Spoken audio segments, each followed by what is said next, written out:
How does that feel, mate? That feels much better. That feels like a weight's been lifted almost. But I was just saying, outside there, that's got to be the minimum required, really, for a football club of this stature. And if we do that going forward, get that little bit of luck, then we give ourselves every chance. We've not beat ourselves today, and to a man, everyone's performed brilliantly. What has made the difference this week? Probably, yeah. Internally, we know that we've not been good enough, and the fans have stuck with us. They've been fantastic again today. Turned out in the numbers. Were loud the whole way through, and we just sort of said, we owe it to ourselves. We owe it to them to turn out better performances. It's all right. Keep being a hard luck story, saying, oh, that goal here, that goal there. Ultimately, it doesn't make a difference. The result's the thing that matters, and we're fighting at the wrong end of the division. So the game on Tuesday night, when we score really late, probably makes a massive difference. We said we felt, they've gone against us, but that went for us, so it was a bit of a momentum shift, and we needed to just make sure today that we got the 3 points by any means necessary to feel that momentum and carry it on. Everybody knows how fragile those leads have been. How did it feel to see the team go 2 ahead? Yeah, you're exactly right with your question. Yeah, it's a nervousness that you can sense, and I think everybody can. But we need to put it to bed. That's it. Games are going to be tight at this level. Teams are similar. With all due respect, I feel like, and it almost becomes, I don't want to say who wants it more, because I don't think anyone doesn't want it. But it's having that belief in that fight, and as you say, it's gone against us one too many times. So we just needed to, as I said before, look internally and come up with the answers. It was almost by any means necessary today, and we found that answer. Was there still any feeling at 2-0? What if? In all honesty, today's gone like that for me. It's gone by so fast. I think when you're in the game, it's probably something you don't think about. I'd like to think all the boys think like that as well. It's probably more something you'd sense as a fan or an onlooker. We just had a job to do today, and I think you've probably seen that, that sort of steely resilience, boys getting behind each other for blocks or whatever it might have been, celebrating them like goals almost. So we just concentrated on the task in hand, honestly, and that's. But going back to your previous question, to go 3 goals ahead was absolute weight lifted, I must admit. How's the last week been for you, Jordan? You've not played much first team football for a couple of years now. Coming to the Aberdeen game in this one. I think you've been very kind there. It's been a few years. Look, it's difficult.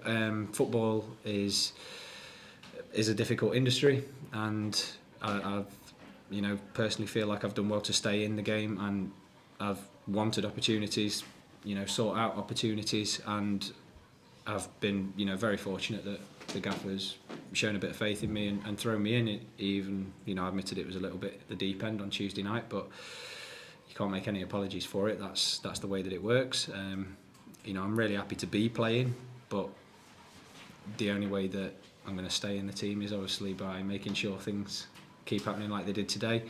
And that's to take nothing away from Joe Bursick. Everybody's been struggling. There's massive scrutiny on everything that we do, probably rightly so, but that is the way it is. And ultimately, he's a fantastic goalkeeper. He's got good pedigree. He was signed to be the number one here for a reason, and we're just going to bring out the best in each other now, and whoever gets to play, we'll have to make sure we keep getting results like these. When you say staying in the game, were you thinking of calling time on him? No, not necessarily that. Just I've been very fortunate that I've been at what I would call quite elite clubs. Obviously Nottingham Forest speaks for itself.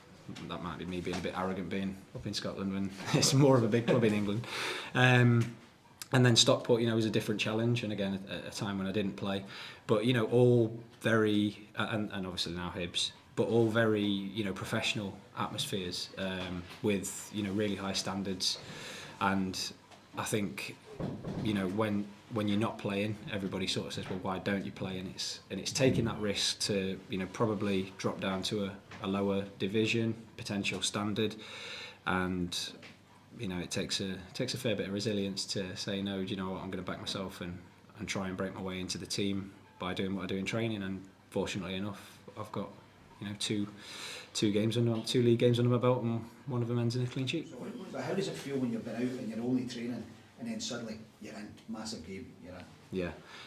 Honestly, difficult. And you probably think you're ready more than you know you are. And it's only, moments in games. It's obviously no secret that I made a bit of a whiff on the second goal on Tuesday night. And even looking at the third goal, with the goalkeeping coach being critical, still think that's probably one that I save because of where it goes. So they're the things that it'd be easy for me to say, oh look, I'm rusty or whatever, and I'm just buy myself that excuse. But that's not something that we can do. We're at an elite level. This is a top division, so we need to make sure that whoever is playing is the best version of themselves and gives the team the best platform to get results. Do you doubt yourself? Any part? Honestly, never.